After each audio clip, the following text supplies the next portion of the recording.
Hey guys, welcome back my channel educational RK point. तो चलिए आज हम करेंगे पानीपत से जितने भी जीके होते हैं उन सबको इस वीडियो में करेंगे। अगर आप इस चैनल पर नए हो तो फटाफट इस चैनल को सब्सक्राइब कर दीजिए और घंटी वाले छोटे से बेल आइकन को क्लिक कर दीजिए। पुराने हैं तो बस लाइक एंड शेयर कीजिए। तो आइए, पानीपत की लड़ाई कब हुई? 3 मार्च 1794, 14 जनवरी 1761, 5 नवंबर 1556, 21 अप्रैल 1526। बताइए। चलिए, बहुत सही जवाब अगर आपने बताया तो ये हुई थी आपकी 21 अप्रैल 1526 को। पानीपत की पहली लड़ाई कौन सी थी? तो यह फर्स्ट लड़ाई थी। नेक्स्ट चलते हैं, पानीपत की लड़ाई किनके और किनके बीच में हुई थी? पहली लड़ाई इब्राहिम लोदी और बाबर के बीच, हेमू और अकबर के बीच, अहमद अब्दाली और मराठों के बीच, अंग्रेज और राजपूतों के बीच। किसके किसके थे? बहुत सही जवाब है। तो पानीपत की जो प्रथम थी हुई थी युद्ध, तो वो इब्राहिम लोदी और बाबर के बीच हुई थी। नेक्स्ट, पानीपत के लड़ाई के फलस्वरूप दिल्ली और आगरा में से निम्नलिखित में से किसका प्रभुत्व हो गया? बताइए। अकबर का, बाबर का, हेमू का और आदिल शाह का। बताइए। बहुत सही जवाब है। देखिए, जब इस युद्ध में इब्राहिम लोदी ने जो था, जैसे कि किसका हुआ था, मैंने आपको क्या बताया? तो बाबर का बताया। तो पानीपत की लड़ाई के फलस्वरूप दिल्ली आगरा पर बाबर का प्रभुत्व स्थापित हो गया था। क्यों हुआ था? इस युद्ध में जो इब्राहिम लोदी था वो रणभूमि में ही प्राण त्याग दिया था और पानीपत के पहली लड़ाई के फलस्वरूप दिल्ली और आगरा पे बाबर का दखल हो गया, उसे भाग, जिससे क्या हो गया? भारत के मुगल वंश का प्रचलन हुआ। पानीपत की दूसरी लड़ाई कब संपन्न हुई? बताइए।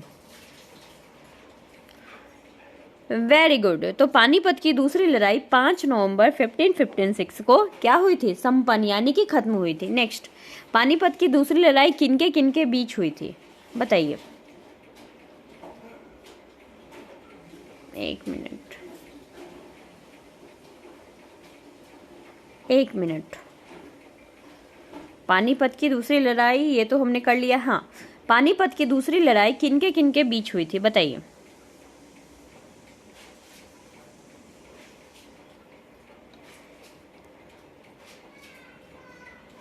तो हेमू और अकबर के बीच हुई थी। किसके किसके बीच हुई थी? तो हेमू और अकबर के बीच हुई थी। पानीपत की दूसरी लड़ाई 5 नवंबर 1556 को हुई थी और हेमू और किसके बीच हुई थी? अकबर की हुई थी। जिसमें क्या था? अफगान बादशाह आदिल शाह सूर शाह के योग्य हिंदू सेनापति जो थे, मंत्री हेमू, जो हिंदू सेनापति थे और मंत्री हेमू थे, और अकबर के, जिसमें क्या हो गया था? पिता हुमायूं से दिल्ली का तख्त पाया था। नेक्स्ट चलते हैं, पानीपत के दूसरी लड़ाई के फलस्वरूप दिल्ली और आगरा में से किसका प्रभुत्व हुआ? बताइए। Very good. तो जाहिर सी बात है कि अकबर हेमू के बीच हेमू तो हार गया, तो अकबर का हुआ था। नेक्स्ट चलते हैं, पानीपत की तीसरी लड़ाई कब हुई? चलिए, बहुत सही जवाब। तो पानीपत की तीसरी लड़ाई हुई थी 14 जनवरी 1761 में, यानी कि 1761 में पानीपत की तीसरी लड़ाई हुई थी। पानीपत थर्ड वार। पानीपत की तीसरी लड़ाई किनके किनके बीच में हुई थी? चलिए, तो पानीपत की तीसरी लड़ाई अहमद शाह अब्दाली और मराठा सेनापति के राव भाऊ के बीच हुई थी पानी से। और कब हुआ था? तो जो अभी तक मैंने बताया तो 1761 में हुआ था। 64 में बक्सर का युद्ध हुआ था। पानीपत की तीसरी लड़ाई के फलस्वरूप क्या परिणाम हुए थे? तो पानीपत की तीसरी लड़ाई के फलस्वरूप भारत में मराठों का प्रभुत्व क्या हो गया था? तो उठ गया था पूरी तरीके से। किस युद्ध ने बाबर को भारतीय मुगल राज्य साम्राज्य की नींव रखने में सक्षम बनाया?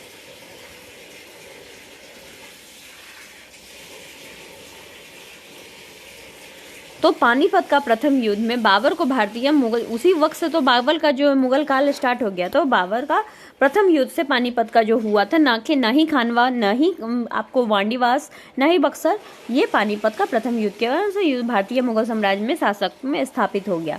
निम्नलिखित में से किस युद्ध में इब्राहिम लोदी की मृत्यु युद्ध के मैदान में ही हो गई थी? तो पानीपत के प्रथम युद्ध के दौरान क्या थे? इब्राहिम लोदी ने अपने रणभूमि में ही प्राण त्याग दिया था। चलिए नेक्स्ट, निम्नलिखित में से किस युद्ध में अकबर की सेना ने हेमू की आंख में तीर मारकर उसे घायल कर दिया, जिससे वह बेहोश हो गया? इस घटना युद्ध में जीत की ओर बढ़ रहे हेमू के हार का कारण बन गया। किस में? Very good. तो पानीपत के द्वितीय युद्ध में इस तरीके की चीजें हुई थी। हेमू अपने सैन्य बल युद्ध में जीत की ओर बढ़ रहा था, लेकिन अकबर की सेना ने हेमू की आंख में तीर मारकर उसे घायल कर, जिससे वो क्या हो गया, बेहोश हो गया। अब घटना युद्ध की जीत की ओर बढ़ रहे हेमू के हार का कारण बन गई। इस तरीके से क्या हुआ, तो घोड़े के पीठ पर हुए शववादी को देखकर सेना में खलबली मच गई और भ्रम की स्थिति के कारण क्या हो गई, तो वो सबको लगा कि राजा मर गया, बट ऐसा कुछ था नहीं और इन्होंने अपने दिमाग से इस युद्ध को जीत लिया था। नेक्स्ट चलते हैं। किसने अफगान रोहिल्ला गठबंधन में शामिल होने का फैसला लिया, जो कि इस्लाम की सेना के रूप में जाना जाता है? बताइए बताइए बताइए। चलिए, शुजा-उद-दौला। किसे जाना जाता है, तो शुजा-उद-दौला। नेक्स्ट चलते हैं। युद्ध में तुलुगमा, अरबा और सेना रणनीति अपनाने के निम्नलिखित में से कौन सा शासक प्रसिद्ध है? Very good. तो अरबा नीति अपनाया था तो आपको बाबर ने। नेक्स्ट चलते हैं। तीसरे पानीपत के युद्ध में मराठा के प्रमुखों ने किससे आग्रह किया कि मराठा सैनिक भूखे मरने के बजाय युद्ध में मरने की इजाजत दीजिए?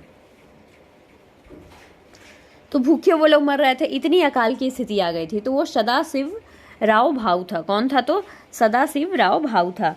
इसकी पीडीएफ आपको चाहिए तो टेलीग्राम पर मिल जाएगी। पानीपत के तीसरे युद्ध में मराठा जो प्रमुख सेना नायक थे सदाशिव राव भाऊ ने आग्रह किया कि भूखे मरने के बजाय है कि युद्ध में उनको लड़ने के लिए भेजा जाए, जिसमें क्या हो गया, 1,25,000 से अधिक सैनिकों को शामिल हुआ। दोनों तरफ की सेनाओं ने नुकसान व फायदे के साथ युद्ध बहुत लंबे समय तक चला था।